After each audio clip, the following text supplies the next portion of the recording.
Si neza ato mrapa më. O Jonik! O Jonik! Ato kush i nez ato? Po I qurave të nezin ato, ma. Ha. Jo, da, jo. Regulova.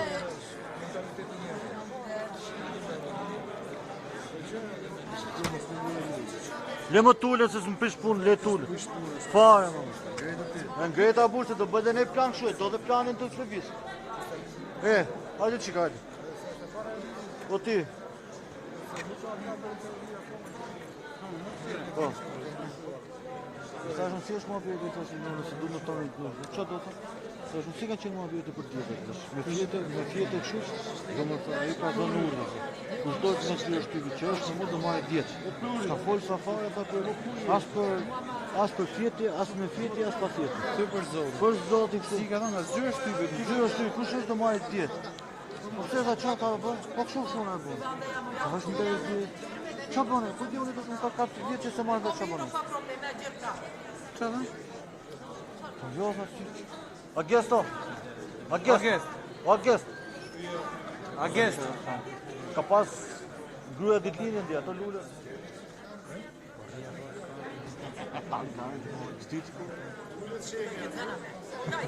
Fërgonit.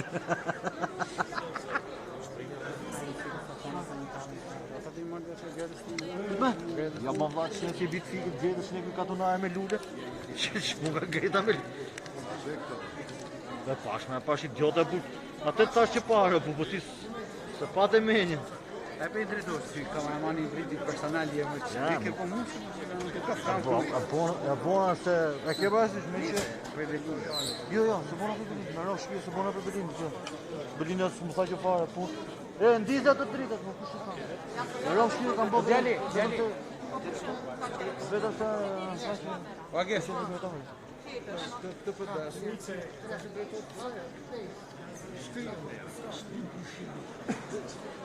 Me ti ngjesh Po si lëviz më, o quna. Qanë të borë.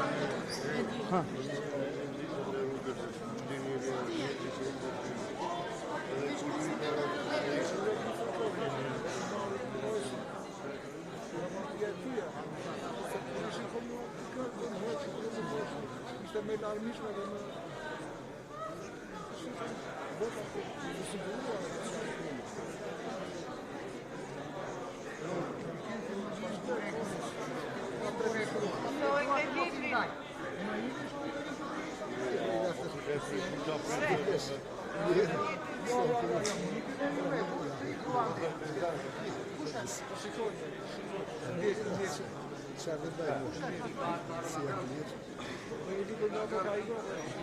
Do flasim, Okej, hajde. Ja, medi. Vajtimo kur njeri është media. Ne ulëm ku në vromë. Hajde për se jamu. Ulëm në vromë. Ja, mo... Ore po të pranë të shmori demokracisë.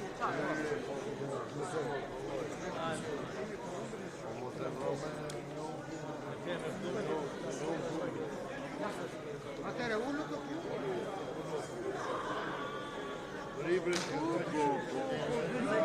Po si e ka të qenë që më dita, po si e ka të tërë.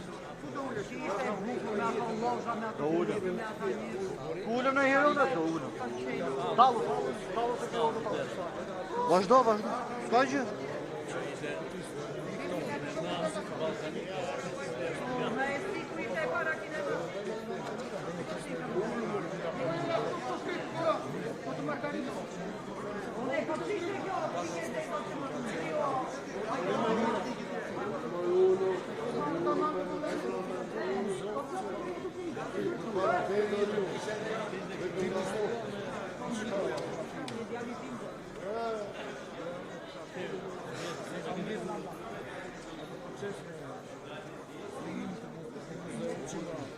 Ku do ullë është të dy nikë, ka do ullë ta. Që të jetë një muzej Kosës, koleksioni që e përgjede në Japoni. Dhe në lindje e lakë. Dhe i ishtë në 16 vjetë në vërë.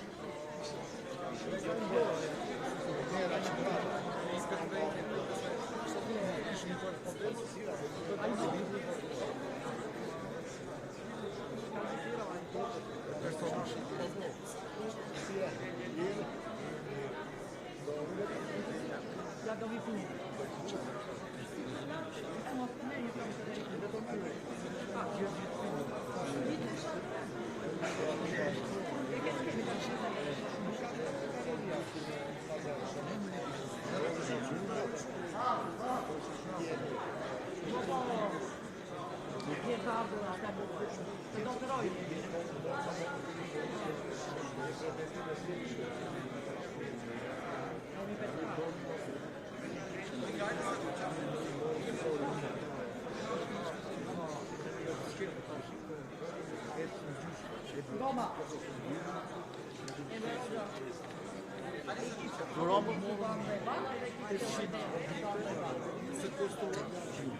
1, 2, 3, 4.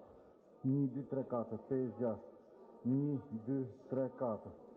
1, 2, 3, rigat. 1, 2, 3, 4. 1, 2, 3, 4, 5, 6. 1, 2, 3, 4, 5, 6, 7. Ule që këse ke eko. Nëse ngre shumë se dëgjohet. 1, 2, 3, 4.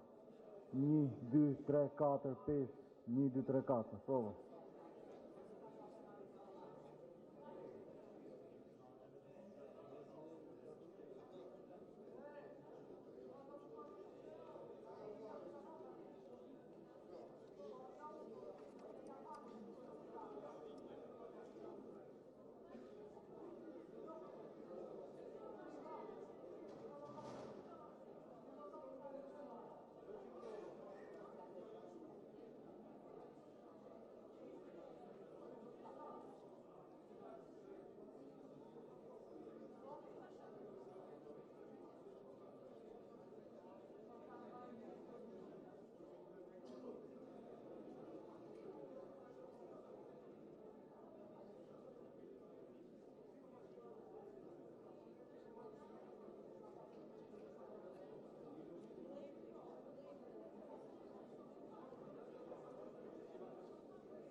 Një, dy, test, prova, 1, 2, prova, test, 1, 2, test, prova.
Një, dy, një, dy. Andrim.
Njeti.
Hajde, gati!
Korçar, Bevollin, Maliqar, Pogra Dreçar, Nishan nga Ersheka, mirë se keni erdhur në këtë takim madhështor. Unë, si organizator të një takim, do të kërkoj ndjesë të gjithëve, një ndjesë sinqerisht, që nuk patë mundësin të bënim në një ambient më të madh, por ju premtoj që herës tjetër në pallatin e sportit do të jemi shumë më tepër se kaq, sepse ju ngelemi borxhlin qindra demokratëve që po presin jashtë. Faleminderit për të pritjet e jashtëzakonshme dhe dua t'ju siguroj që atë që ju keni arritur, atë që keni arritur në këto muaj të fundit, duke ndezur shpirtin e shpresës, të lirisë, duke bërë që të tunden themelet e këtij pushteti, i cili tani është gramat e fundit, ju siguroj se gjithë së bashku, duke nisur nga kjo shtunë në Tiranë, do të atojmë deri në fund. Mos harroni se takimet e para të kryeministit të ardhshëm i kemi nisur pikërisht nga Korça. Këtu kryetari Partisë Basha ka nisur turin e tij të takimeve, palosjen e programit qeverisës 7 apo 8 muaj më parë. Të gjithë mbani mend se keni pagëzuar kryetarin e partisë si kryeministin e ardhshëm dhe sot kjo po bëhet realitet. Jeni më afër se kur realizimit të kërkesës sonë për të larguar të kryeministët të korruptuar, për të sjellë zgjedhje të parakoshme, për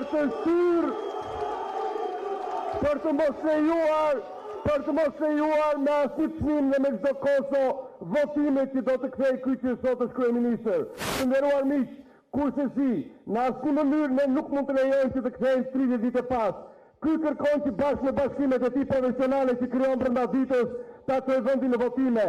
Jo, të nderuar miq, vendi do të ketë zgjedhje dhe zgjedhje pa Partinë Demokratike, zgjedhje pa ju, zgjedhje pa njerëzit që sollën demokracinë në këtë vend, zgjedhje pa njerëzit të cilët kanë dhënë jetën për demokracinë, kurse si nuk mund të ketë. Kështu që dua t'ju siguroj që rruga jonë e nisur të gjithë së bashku, me heqjen e mandateve, me aktin madhor që bën gjithë deputetët, apo dhe deputetët që arkuton, me Klevis Balliun, me Ervinin, me Kuranin, me Klevisin, me gjithë bashkë, sot na shohin në një situatë që ne të jemi madhër se kur realizimit të kërkesave tona. Unë dua t'ju siguroj që rruga që kemi nisur është rrugë pakthim dhe gjithë bashkë do të shkojmë deri në rrëzimin e kësaj qeverisje për zgjedhje të mira të parakoshme dhe shtirjen e zgjedhjeve lokale. Të gjithë bashkë, ju ftoj këtu siç jemi sot dhe numrin e kohë që kemi vendosur të njerëzve në protestat më të mëdha që janë bërë në opozitë, të jemi gjithë të shtunë në Tiranë për të rrëzuar këtë qeveri. Dhe tani, më lejoni që në emër të deputetëve të jap fjalën deputetit Edi Ramës. Fitore!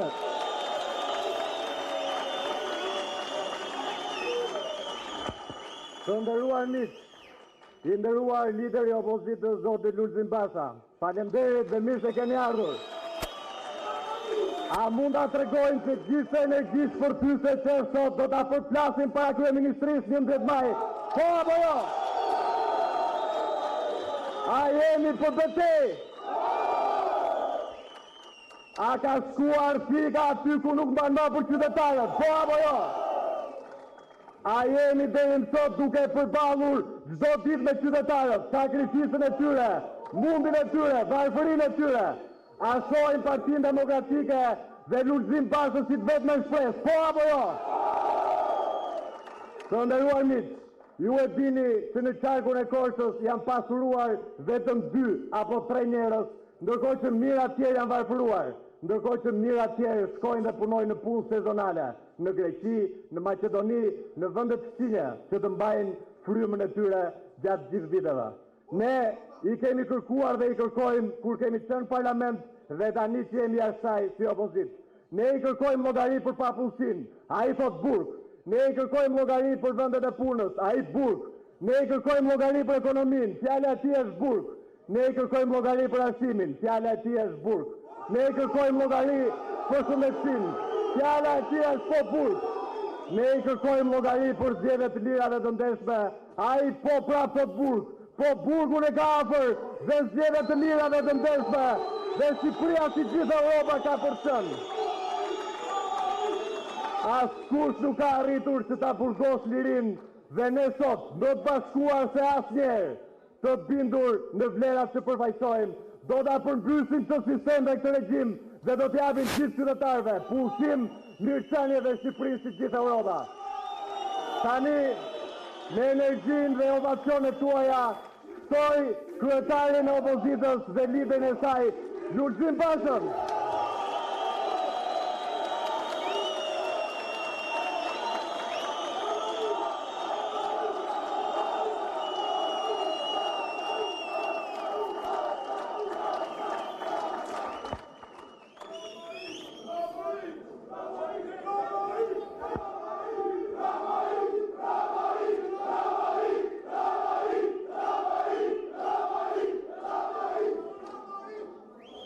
Mirë se u gjej, zonja dhe zotri, vëllezër dhe motra, qytetare e qytetarë të Korçës, demokratë dhe demokrat, përfaqësues dhe drejtues organizativ dhe politik të degëve të Partisë Demokratike në Korçë, në Devoll, në Maliq, në Pogradec dhe në Ersek, zoti kryetar i degës Partisë Demokratike të Korçës, zoti kryetar i degës Partisë Demokratike të Maliqit, zoti kryetar i degës Partisë Demokratike të Devollit, zoti kryetar i degës Partisë Demokratike të Ersekës, zoti kryetar i degës Partisë Demokratike të Pogradecit, zoti kryetar i Bashkisë të Devollit, zoti kryetar i Bashkisë të Pogradecit, të nderuar të ftuar,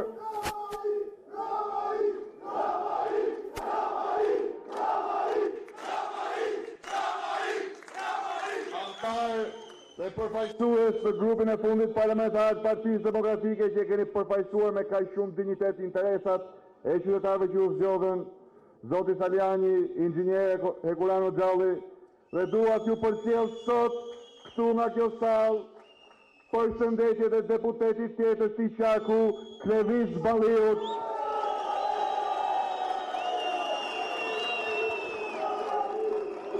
i cili mbahet sot në arrest politik me urdhër të drejtpërdrejtë të Edi Ramës dhe zagarëve të tij politik, Sandër Lleshaj, Ardi Veliu dhe kriminelit në krye të Policisë të Tiranës, mbahet në burg në arrest politik me urdhra drejtpërdrejtë politik ndaj prokurorëve të kapur e të nënshtruar Partisë Shtet, organizatës kriminale të rilindjes, mbahet për vetmin faj se kur me urdhër të këtyre banditëve ju vërsulën nënave dhe babalarëve që po mbrojnë shtëpitë e voglushve të tyre djen me zit, ku i spërkatën në fytyrë, në gojë, në vesh, me gazin djegës, ku lëshuan gazin lopësjellës dhe i goditën me shkopin gome, Klevis Balliu ndodhej në kraun e tyre, në kraun e qytetarëve për t'i mbrojtur nga zona arbitrare. Ky është krimi i vetëm i Klevis Balliut, se të është krah qytetarëve që dhunohen nga banda kriminale në pushtet. Mesazhi që Edi Rama do të përçojë është që unë nuk pyes, unë arrestoj dhe deputet, arrestoj dhe përfaqësuesit politik të opozitës, unë i çojmë prokurori ata që denoncojnë krimin dhe kriminelit, siç bëri Ervin Saliani në rastin e vllait kriminelit ministrit brendshëm.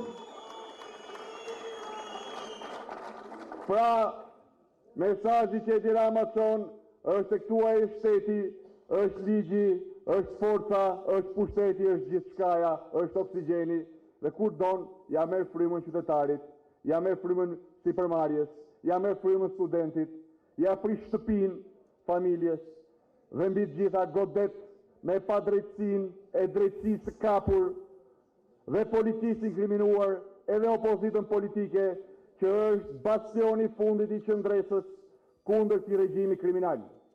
E pra me lejoni t'ju them se Klevis Balliu nuk ka qenë dhe nuk është kur më i vendosur dhe nuk ka qeli, burgu dhe Edi Ramës të trembë, se ne bashkë luftëtarët e këtij, Partisë Demokratike dhe opozita nuk tremben dhe nuk kërcënohen nga një kufon politike që i ka orët e numruara.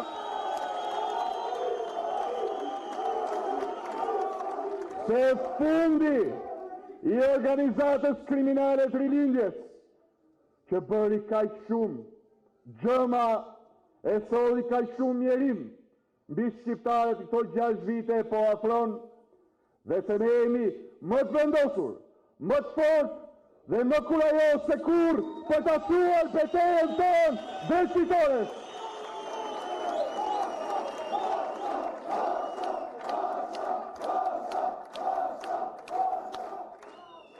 Në këto 11 javë ka qenë qëndresa bashkimi përballja e shqiptarëve me këtë klik kriminale që ka rrotulluar përmbys fatin e oligarkisë, fatin e kriminelëve të veshur me pushtet dhe të pushtetarëve kriminele hajdut, dhe për herë të parë ka treguar se me të vërtetë Shqipëria do të ketë një të ardhme, dhe se kjo ardhmje nuk do t'i takoj pushtetarëve të inkriminuar, hajdutëve të bëjnjishtë me pushtetin, nuk do t'i takoj krimit organizuar, nuk do t'i takoj narkotrafikantëve, se kjo ardhmje do t'i takoj qytetarëve të ndeshëm, qytetarëve të thjeshtë i vendi, do t'i takoj voglueshve shqiptar, do t'i takoj rinisë shqiptare, do t'i takoj si përmarrje së ndeshme shqiptare, se kjo do t'jetë ardhmja e popullit bashkuar në një kauzë e cila nuk mund poshtet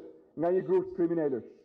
Kjo është kauza jetike për demokraci, kauza jetike për liri, për dignitet, për mundësi, për punësim dhe për jetë në mirëqenie dhe në kërkim të lumturisë dhe pasurisë, që janë themelet e civilizimit europian.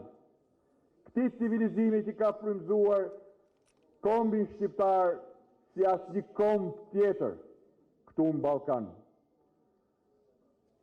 Dhe brenda këtij kombi një qendre qytetërimi që dhe në orët më të errta të despotizmit komunist apo të orientalizmit që donte t'i vënte duvakun aziatik në kokë popullit, ajo qendër ka ditur të rrezatoj gjithmonë vlerat më të larta të qytetarisë europiane, dhe ajo qendër e ka emrin Korçë dhe banorët e saj janë qytetaria korçare. Elitë e kulturës, e mendjes dhe e shpirtit të kombit, por po kështu, kjo zonë, njihet jo vetëm për penën, për mendjen, po njihet dhe për burrërinë dhe trimërinë, njihet për qëndresën, njihet për luftën e pamposhtur, për liri kombëtare, për demokraci, për Shqipëri si gjithë Europa. Ndaj dodhem sot me kënaqësi të madhe në punimet e këtij aktivi të përqendruar qarku të Korçës. Spari për t'ju shprehur mirënjohjen, për entuziazmin ngjitës, për optimizmin e jashtëzakonshëm, për shpresën që buron nga sytë tuaj, nga shpirtat tuaj, nga zëri juaj, me cilin keni infektuar, jo vetëm bashkëqytetarët tuaj anë qarku të Korçës, por që e përcjellni kaq mirë, qëndresë pas qëndrese, protestë pas proteste, në 3 protestat jashtëzakonshme kombëtare, dhe që jam i sigurt këtë entuziazëm të jashtëzakonshëm që e gjeta që në hyrje të qarkut tuaj, që në Pogadeshe Maliq dhe këtu në hyrje të qytetit, do ta sillni me vete, me shumicë e dignitet në Tiranë, të testuan në pastimin më të madh, më të madh që ka lënë në një Shqipëria dhe Ballkani, kundër tiranisë, kundër krimit pushtet, për çlirimin e këtij vendi. Ja Shqipëria e bërë me krimin si parakush për Shqipërinë si gjithë Europa. Vëllezër dhe motra,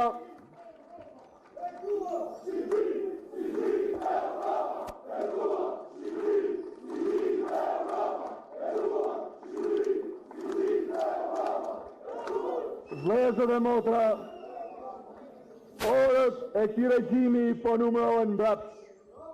11 javë më parë, kur organizuam së bashku protestën madhështore të 16 shkurtit, rreth e zeza kishin mbuluar vendit dhe këtu nuk e kanë fjalën për rreth e motit.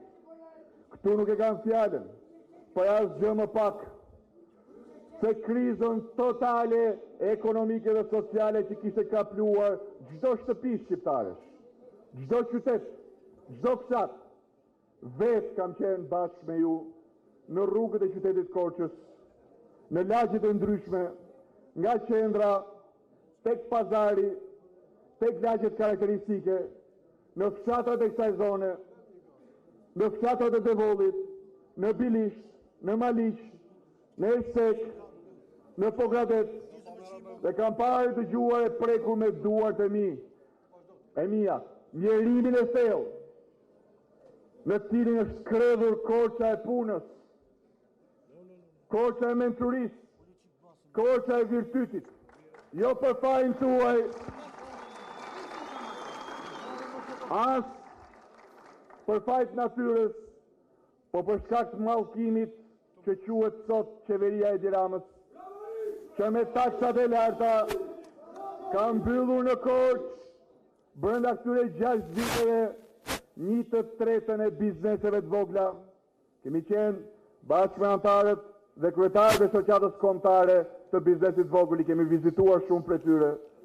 Mira, jo qindra, mira vetëm këtu në Korçë janë detyruar të ulin qepenat, sepse me çmimin e lartë të energjisë, me çmimin e lartë të naftës, me taksat në qiell dhe mbi gjitha me sjelljen banditeske, terroriste të taksidarëve dhe inspektorëve, ju a bën të pamundur të fitonin edhe koferën e bukës për veten e tyre, e jo më të punësonin një familjar apo dikë tjetër. Mira të shpunësuar për shkak një politike anti-sipërmarrje, një urrëtie të shfrenuar kundër sipërmarrjes, që në fakt është palca e një shoqërie të lirë, është stabilizatori i një shoqërie në demokraci, është ajo që garanton punësimin më të madh, është sjellja më e sigurt e mirëqenies. Por është po kështu një rrezik i madh për tiranët, autokratët dhe despotët, sepse sipërmarrja vogël është e pavarur. Nuk ka nevojë për lëmoshën e qeverisë. Nuk ka nevojë për ymrin e padishahut. Nuk ka nevojë t'i pus dorën askujt, mjafton të lejohet punoj me djeshtën e ballit. Dhe Edi Rama këtë nuk e duron dot. I del jashtë planit të tij për të pasur gjithçka në kontroll. Ndaj është vërsulur me egërsinë më të madhe sipërmarrjes vogël, në veçanti dhe sipërmarrjes në tërësi. Të vetmit biznesmen që bën hajër në qeverinë e Edi Ramës janë ata që nga mëngjesi deri në darkë rrinë ngjitur me Edi Ramën duke bërë plane për grabitur, coptuar, zhvatur buxhetin, taksat tuaja, bregdetin, naftën, mineralet, për krijuar monopole në industrinë ushqimore, në industri farmaceutike. 10 njerëz, 10 hiena grabitçare, vetëm 10 biznesmen, ta ashtu quhetur biznesmen do Edi Rama në gjithë të Shqipëri. Prandaj ka shkatëruar gjithë tjerët, sepse me ata 10 ndan Shqipërinë, pasuritë e saj, ndan buxhetin, PPP-t, koncesionet, tenderat, gjithçka për këta 10, sepse këta 10 i puthin dorën, i puthin këmbën, i puthin dhe ato që nuk thuhet, sepse bashkë ndajnë parat të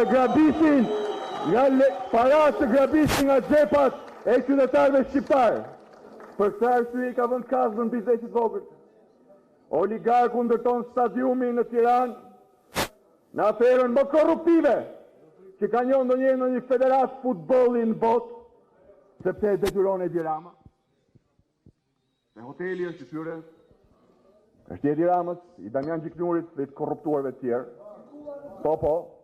Dhe po ky që ndërton 60 milion euro, po ky merr një tender 50.000 euro dhe falimentojnë 10 kompani të tjera me 2-3 murator, me 2-3 specialistë.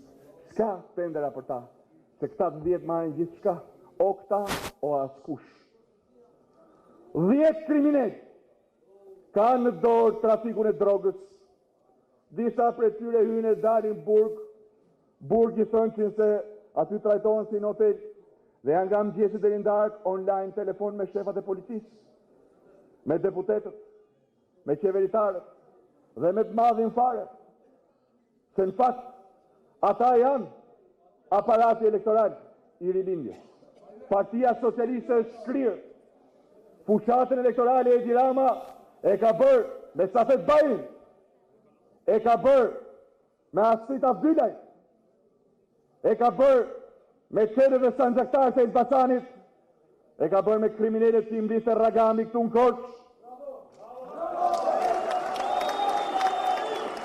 e ka bërë me shullafin dhe ushtarët e tij në Tiranë, e ka bërë pra me 10 banda kriminale, rrjete kriminale, dhe këta 10 janë shtyllat e pushtetit të tij.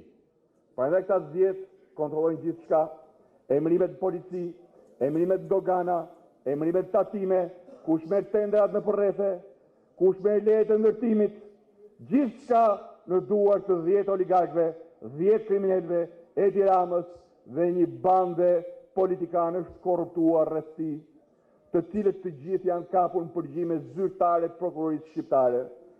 Dhe po të kishim minimumin e shtetit të drejtës, po të kishim aq shtetit të drejtës sa që ka Kosova, sot do të ishin të pandehur në qeli, aty ku kanë quar Klevis Balliun sepse mbron nënat dhe baballarët që mbrojnë shtëpitë e tyre. Aty duhet ishin sot, po të kishim një prokurori të paktën sa të Kosovës, aty duhet ishte Damian Gjiknuri, aty duhet ishte Vangjus Dako, aty duhet ishte Qazim Sejdini, aty duhet ishte Taulan Balla, aty duhet ishte vet Edi Rama.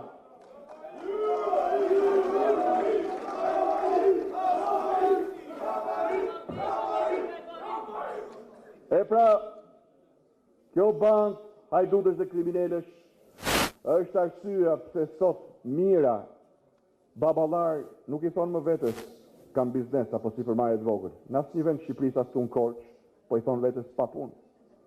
Kjo është arsyeja pse 360.000 familje fermerësh në Shqipëri sot ju shkon koka vërdall, në fakt duhet jetë koha kur të buzëqeshin, si që buzëqesh pranvera, teksa lulet lidhin fruta, duhet ju kthej buzëqeshja, që djeshta tyre po prodhon diçka dhe që prodhimi do shkojnë treg, e do të shërbejnë rast parë për të ushqyer bashkëqytetarët, në rast dytë për të mbushur xhepat e tyre, për të paguar kredin, për të larë borxhet pranë bankave apo të afërmve ku kanë marrë borxh. Por në fakt kanë lidhur kokën me peshqir, e dini pse? Sepse shumica dërmuese, 95% e produkteve shqiptare të bujqësisë dhe të blegtorisë nuk do ta shohin dot tregun, ose do ta shohin me çmime më të larta se të njëjtat produkte që na vijnë nga Kosova, nga Maqedonia, nga Bosnia, lëri më vendet e tjera, nga Greqia, nga Egjipti i largët, nga Serbia. Qeveritë e cilëve nuk mjaftohen me subvencionimin e produkteve fermerëve të tyre, po pastaj subvencionojnë dhe eksportin.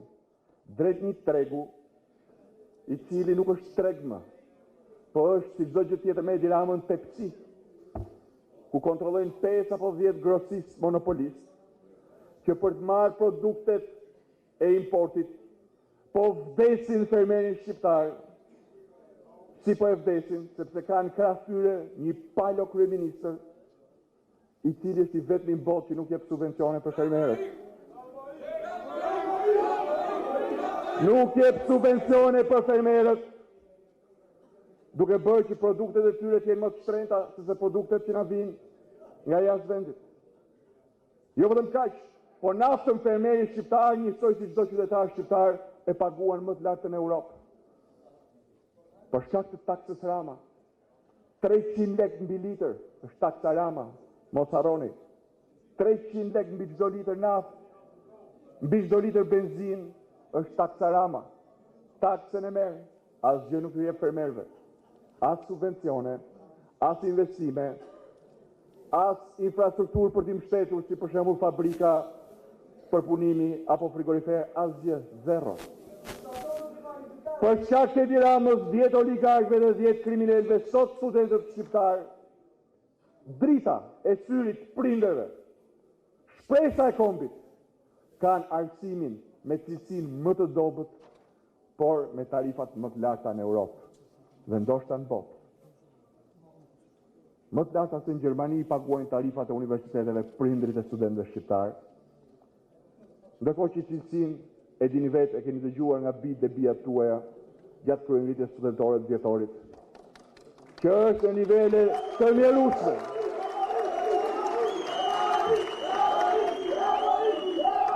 Qindra mijëra dollar hedhin në për spektakle nga taksat tuaja, nga taksat e shqiptarëve. Po nuk gjejnë para për të futur në ndihmë ekonomike ata që s'paguajnë dot as bukën e gojës. Ndërkohë që pensionet i indeksojnë me më pak se sa inflacioni. Si ka mundësi të qëndrojnë këmbë një klik e tillë? Si ka mundësi të vinë pushtet një grup i tillë horrash, hajdutësh të pastyrë? Pse na ndodh ne dhe na si vend tjetër? Për dy arsye.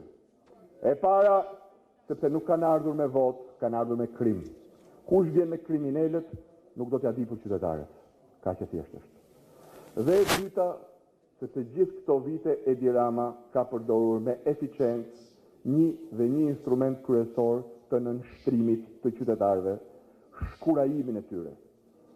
I shkurajon me dhunë, i shkurajon me kërcënime për t'i larguar nga puna, kërcënime për t'i ndërtuar biznesin, kërcënime për t'i ndërtuar në burg, i shkurajon me përçarje, duke hedhur qytetarët kundër qytetarëve. Shkon t'ju prish shtëpi pa ligj, 1200 familjeve tek Unazare dhe ju quhen shpellar që kanë zaptuar, ku në fakt të gjithë ata e kanë bler tokën. Dhe shteti ka premtuar legalizim, dhe ky vetë ka premtuar legalizim falas. Shkurajimi përmes shantazhimit, përçarjes, propagandës, ka qenë vegla e qëndrimit pushtet të Edi Ramës të ardhur në pushtet përmes krimit. Por diçka ka ndodhur miqtemi. Me 16 shkurt, shqiptarët kanë ndjerë një burim të madh energjie që lindi me protestën tonë, pjesëmarrja, qëndresa dhe përballja janë sekreti i shpresës dhe i besimit që polin kudo. Unë e pash dhe këtu në Korçë, si kudo tjetër, e pash jo thjesht tek pikpritja që mu ofrua qëndësinore të qytetit tuaj, por të gjithë ata që vinin në krahun e kundërt, shpresën e prek kudo, besimin tek e nesërmja është rindezur. Kjo nuk ka ardhur nga qielli. Nuk është thjesht dhe vetëm një mrekulli e Zotit. Pavarësisht se pa Zotin nuk bëjmë dot dhe me Zotin para do ta fitojmë këtë betejë. Arsyeja kryesore e rilindjes së shpresës së njerëzve për një nesër më të mirë ka ardhur pikërisht nga bashkimi ynë, nga qëndresa jonë, nga përballja jonë, nga betejë e përditshme dhe e përnastshme kundër keqes, nga vendosmëria për të shkuar kësaj betejë deri në fund. Dhe vendosmëria nuk është vetëm fjalë. Nuk është vetëm fjalë vendosmëria. Ka një vepër të madhe mbi cilën çdo demokrat dhe çdo opozitar, sa herë që flisim me bashkëqytetarët, mund ta përdor si hipotekë të vendosmërisë tonë. Nuk i dogjëm kot mandatet. I dogjëm për t'i treguar çdo qytetari se betejë jonë nuk ka shpim deri në artimin dhe përpyqet e kësaj klike kriminale, se nuk ka e nuk do të ketë asnjë kompromis me keqen, se nuk ka e nuk do të ketë asnjë hap prapa, se nuk mund ketë hap prapa, se prapa ka vetëm gremin, ka vetëm krim, ka vetëm korrupsion. Ndaj djegja mandateve është prova dhe hipoteka e vendosmërisë tonë. Mbi këtë hipotekë kemi ndërtuar bashkimin më të madh shqiptarëve, mbi këtë hipotekë kemi ndërtuar qëndresën dhe përballjen më shembullore, gjysmën e betejës e kemi fituar. Në 11 javë, ajo që nuk mendohej 12 javë më parë është realitet. Vendi do të shkojë drejt zgjedhjeve të parakohshme parlamentare.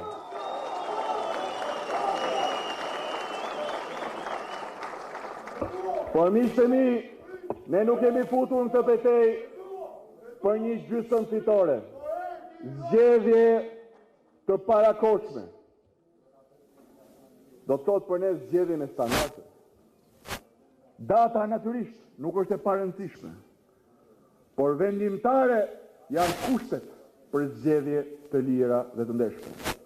Ndaj sot nga Korça e qytetarisë, nga Korça e elitës së mendjes dhe shpirtit, nga Korça e kurajës qytetare, dua t'i drejtoj këtë mesazh të gjithë demokratëve dhe opozitarëve dhe çdo shqiptari që pret çlirimin e vendit nga qeverisja e bërnjishme krimin, që pret shërnjosin e korrupsionit, që pret një reformë të thellë sistemit politik që do t'ju akthejë një herë mirë qeverisje njerëzve, por po kështu dua të drejtohem edhe kundërshtarëve politik dhe kujdo miq tan euroatlantik.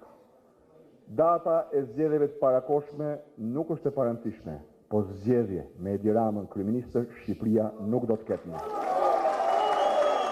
Ky përdhunues serial i zgjedhjeve, kota e skemës bashkëpunimit kriminal duhet shkojë para drejtësisë. Ai nuk meriton të marrë më pjesë në zgjedhje, por të paktën kushti më minimal që ne kërkojmë është që përdhunuesi serial i zgjedhjeve nuk mund të jetë më kryeminist i zgjedhjeve. As lokale, as përgjithshme, dhe jemi të vendosur të shkojmë kësaj betejë deri në fund, sepse paktën nuk ka zgjedhje. Pa zgjedhje nuk ka vot. Pa vot nuk ka demokraci, pa demokraci nuk ka mirëqenie, nuk ka Europë, nuk ka shtet, nuk ka siguri. Ndaj kjo është betejë jetike dhe vendimtare për çdo shqiptar. Po kështu, është e qartë se me 30 qershor nuk do të ketë zgjedhje lokale. Çdo tentativë për një proces falso, çdo tentativë për të imponuar shqiptarëve një proces të diktuar nga krimi do të përballet me rezistencën më totale, më të vendosur, më sypatrembur, lagje më lagje, fshat më fshat, qytet për qytet, kuti votimi për kuti votimi, zgjedhje pas të Shqipëri me 30 qershor nuk do të ketë. Ndaj rruga e zgjidhjes politike është e qartë. Sa më shumë vonohet, aq më shumë dëmtohet Shqipëria dhe shanset e saj për të hapur derën e mbyllur të Europës. Derën e përplasur në fytyrën e Edi Ramës, që sot tregohet me gisht si njeriu që e ktheu vendin tonë në bazë operacionale të rrjedhave kriminale për të fituar departamentin e shtetit, në autostradët drogës për të fituar antimafian italiane, në vendin më të korruptuar të Ballkanit, sipas statistikave zyrtare të agjencive ndërkombëtare që rankojnë korrupsionin në Europë dhe në botë. Miqtë e mi, kjo është një arritje jo e vogël. Sot, në furinë e ngjarjeve që po ndodhin dita pas ditës, mund duket sikur kjo erdhi vetvetiu, por jo. Kjo erdhi ku shqiptarët kishin humbur kurajën dhe shpresën. Ku largimi nga vendi arriti dimensionet papara e padëgjuara që nga fillimi i viteve 90. Arsyeja vetme pse kemi ardhur deri në gjysmë të kësaj rruge është qëndresa, është bashkimi, është puna e palodhur, rreth demokratëve shqiptarë dhe e gjithë opozitarëve për të zgjuar kurajon dhe të dijen se çdo shqiptar se pa fitoren e kësaj betejë, asnjë betejë tjetër nuk do të fitojnë dot. As betejën kundër papunësisë, as betejën për sigurinë e tyre dhe familjeve të tyre, as betejën për shëndetësinë, as betejën për mirëqenien, asnjë betejë nuk do të fitojnë dot. Ndërsa me fitoren e kësaj betejë hapet rruga për dy fitore të mëdha. E para, sot nga Korça duhet ta deklaroj qartë dhe prerë për ata që nuk e kuptojnë, për fajin tim, apo të komunikimit të Partisë Demokratike, për ata që bëjnë sikur nuk e kuptojnë dhe për ata që nuk duan ta kuptojnë. Po, do të ketë një ndryshim të thellë të sistemit politik. Do të ketë një rikthim tek vlerat europiane të kontrollit dhe balancës me institucionet pavarura që kontrollojnë njëra tjetrën. Parlamenti nuk do të jetë kukull e qeverisë, por do të jetë kontrollori i qeverisë. Prandaj na duhet që parlamenti të burojë drejt për drejt nga vullneti i qytetarëve shqiptarë dhe të jetë peng vetëm tek qytetarët shqiptarë, jo te kriminelit, as te oligarkët, as te kryetarët e partive, Dhe për këtë arsye, kemi nisur një debat dhe dialog kombëtar që do të shlihet kudo në Shqipëri. Ne nuk kemi paragjykime për ndryshimin e sistemit. 100 deputet me një senat, pra me 2 dhoma, apo kontar proporcional me listat hapura, apo sisteme tjera që bëjnë mundur primare brenda partive në mënyrë detyruese ligjore, forcimi kompetencave të institucioneve tjera duke përfshirë presidentin, pse jo një president zgjedhur nga populli, sankcionimin që asgjë nuk mund ndodh pa një gjykatë kushtetuese funksionale dhe jo partiake, referendumet popullore, referendumet qytetarëve, referendumet kombëtare. Qytetarët pyeten për çdo vendim të rëndësishëm. Jo të ndërtonin incinerator, e fabrika plerash, apo termocentrale, për të helmuar qytetarët e Korçës pa i pyetur qytetarët e Korçës. Jo, ne do të bëjmë mundur që me një ligj të ri për referendumet, qytetarët të kenë mundësi të pyeten dhe të vendosin për gjithçka që ka të bëjë me shëndetin, sigurinë dhe mirëqenien e tyre. Ky ndryshim i thellë i sistemit politik nuk do të ndodhë në dhomat mbyllura, në takimet izoluara kryetares të partive politike, por do të ndodhë në sytë e publikut shqiptar, në sytë e qytetarëve shqiptar, dhe sa i takon Partisë Demokratike dhe mua si kryetari i saj, do të jenë efektive vetëm pasi sankcionohen në një referendum kombëtar ku do të pyetet dhe do të vendosë çdo qytetar shqiptar me drejt vote. Vëllezër dhe motra, ne 2 vjet e gjysmë më parë, po bën 3 vjet, bën ndryshimet kushtetuese për reformën në drejtësi. Për të pastruar drejtësi nga prokurorët dhe gjyqtarët e korruptuar, që bënin drejtësi me 2 standarde, të pafajshmin, të pambrojturin, njeriun pa akses, pa pushtet, pa para, e godisin egërsisht, madje e godisin dhe pa drejtësisht, duke sankcionuar vjedhjen e pronës, duke i dhënë burg pa afat në paraburgim njerëzve që spaguanin dot faturën e dritës, duke i quar vrasjes ata, apo të rinj për 1 cigare hashash, ndërkohë që bosët trafikantët drogës hanin e pinin si derra me Edi Ramën dhe me kuponin socialiste, ndërkohë që korrupsioni qeveritar arriti rekordet e 29 viteve pluralizëm, pra drejtësi me 2 standarde që ndëshkonte të pafajshmit dhe mbronte pushtetshmit. Ky ishte qëllimi pse e bëm reformën drejtësi. Por çfarë ndodhi? Në shkeljet paktit politik 22 korriku 2016, Edi Rama kaloi në mënyrë të njëanshme ligje me qëllim që të kapte dhe të kontrollonte proceset kryesore të reformës në drejtësi. Ndaj sot nuk kemi gjykatë kushtetuese. Se po të kishim gjykatë kushtetuese, një institucion do të ndalte pa drejtësitë të mëdha që po bëhen sot në emër të reformës në drejtësi. Partia Demokratike nuk mbron asnjë gjyqtar, asnjë prokuror të korruptuar, pavarësisht nga emri, mbi emri, origjina apo koha e emërimit në detyrë.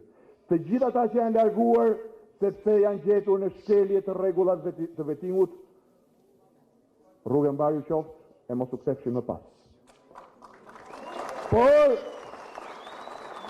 të gjithë jemi dëshmitar se ky proces po përdoret politikisht për të mbajtur brenda sistemit njerëz korruptuar nga koka deri te këmbët, si Donika Prela që duhet ishte sot në burg e dënuar për pastrim parash.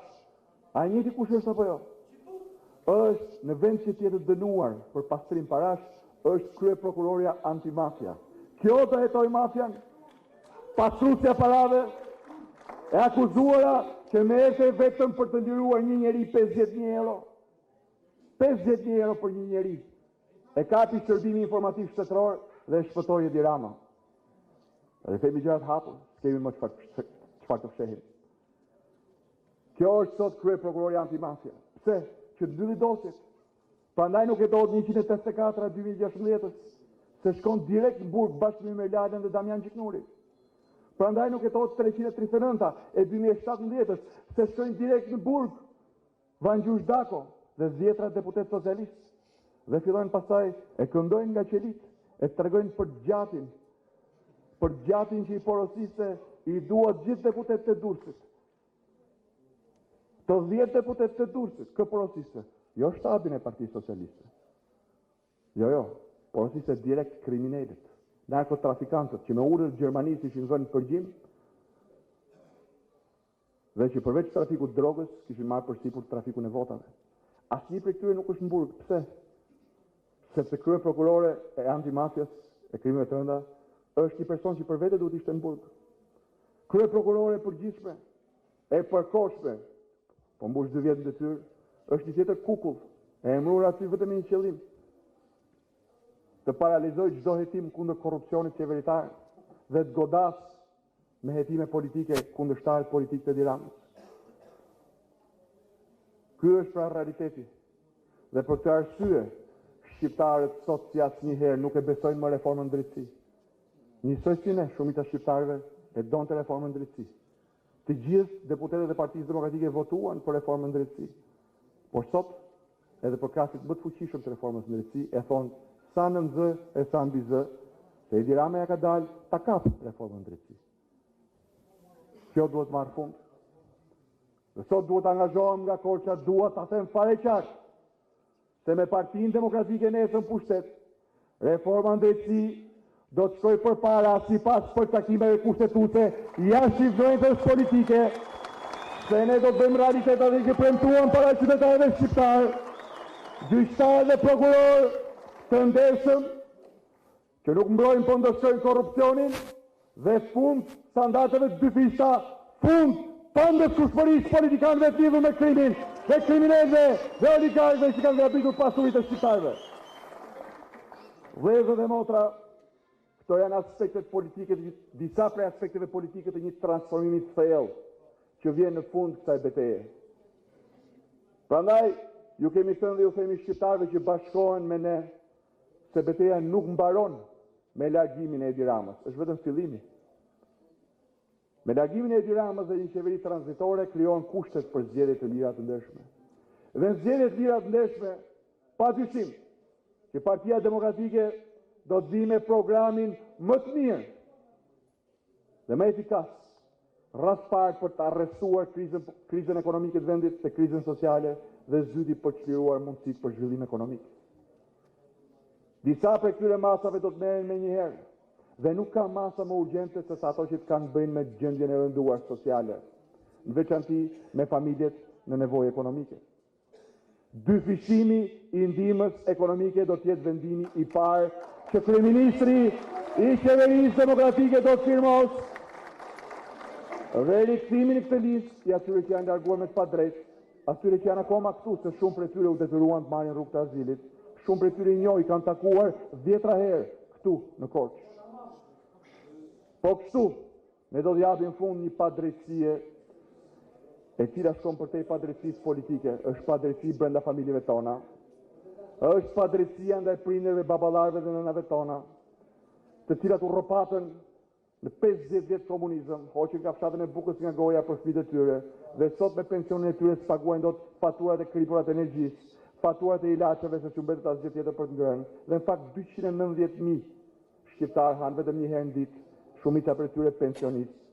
Ndaj zonja dhe zotri, si që keni marrë pjesë të programit tonë, shpërndajni derë më derë, nuk është premtim, është vendim, është platform, është program me vullat e mbështetjes europiane, pensioni minimal 250.000 lekë të vjetra në muaj, në krye 4 viteve të para të qeverisjes tonë. Ky është angazhimi ynë për të dhënë fund mjerimit pensionistëve, mjerimit moshës së tretë. Ky është angazhimi ynë për të dhënë fund sirenave turistë që janë produkti vetëm i qeverisjes kriminale të Edi Ramës. Por po kështu edhe platforma jonë përshëndetsin, që spari do të anullojë të gjitha koncesionet korruptive të Edi Ramës, që marrin nga xhepat tuaj çdo vit 33 milion euro i vjedhin, ndërkohë që ne na ikin mjekët, infermierët, dhe ndërkohë që lista e banave të rimbursueshme është më e shkurtra në Europë, 450 bana dhe rimbursimi më i vogli, 50-60%. Jo, këto para do të shkojnë aty ku ka nevojë njerëzit. Jo oligarkët e Edi Ramës. Ndaj le ta di çdo kush.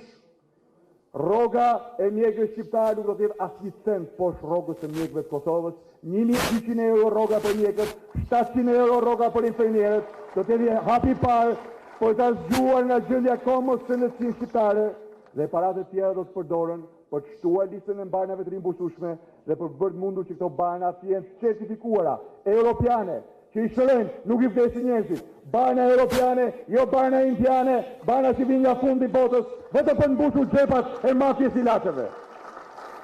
Vëllezër dhe motra, po aspekte të programit tonë social janë të rëndësishme për të trajtuar ata që nuk konkurrojnë dot në treg, ose sepse janë tepër të moshuar për të qenë në punë, pensionistët, ose tepër të smur, personat me aftësi kufizuara,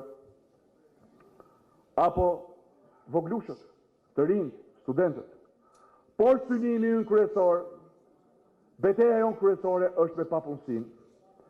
Ndaj ulja e taksave, ulja e çmimit naftës, ulja e çmimit të energjisë dhe një qeveri që qëndron në krah të biznesit, në krah të sipërmarrjes, me investimet brendshme dhe të huaja do të synoj realizimin e një prioriteti madhor të qeverisë tonë tashme, që është punësimi i gjithë shqiptarëve me gjendje pune e në veçanti i rinisë me kushte dhe paga digjitoze. Pra vëllezër dhe motra, në një horizont të tillë nuk ka thjesht dhe vetëm rotacion politik, po ka një qeveri që mendon për njerëzit dhe u shërben njerëzve, dhe është kjo që do të sjellë ndryshimin midis të zezës, mjerimit dhe të keqës që përjetojmë sot dhe asaj atij ndryshimi për cilin bashkohen shqiptarët. Por që kjo të ndodh, betejë duhet quar deri në fund. Edi Rama ka sunduar përmes frikës, përçarjes, shkurajimit. Ne jemi bashkuar përmes shpresës, besimit dhe vendosmërisë. Falti pashimi, në më pak se 3 muaj kemi ardhur në mes rrugës tonë për të larguar këtë klik dhe për të sjellë ndryshimin pozitiv për çdo shqiptar e vetë një rrugë që do të hapë dyert e Europës. Gjysma tjetër e rrugës na pret. Në javët e ardhshme, në javët dhe ditët e ardhshme, miqtë e mi, nuk do të vendoset thjesht dhe vetëm fati i një rotacioni politik, por do të vendoset fati i Shqipërisë për 5, 10, 15 vitet e ardhshme. Shikojini në sy voglushët tuaj. Do të vendoset fati i tyre për 15 vitet e ardhshme. Ky është një mision i jashtëzakonshëm. Një mision i pazakontë për një forcë politike. Forcat politike si rregull konkurrojnë në zgjedhje që mban çdo 2 apo 4 vjet. Por mbi supet e demokratëve jo rrallëherë ka patur jo thjesht gara elektorale, por misione kombëtare. Sepse edhe ne nuk jemi një parti e zakonshme, apo jo?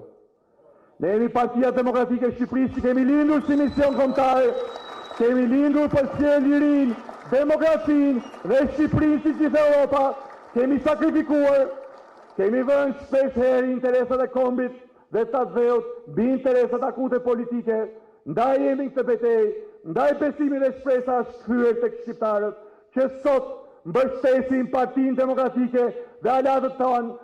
Sot jemi majoranca e politike, morale dhe numerike e vendit.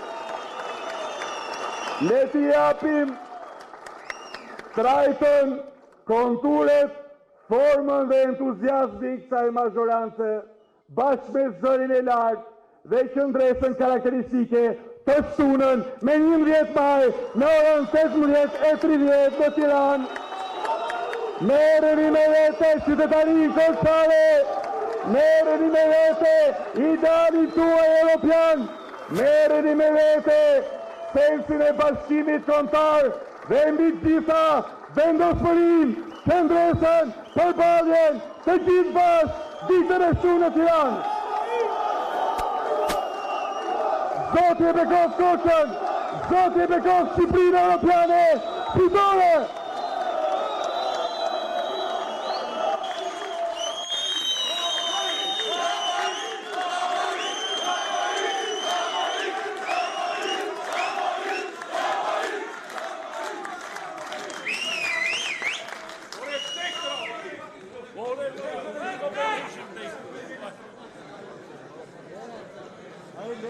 O të vdekë të gra mos ruqit, jore!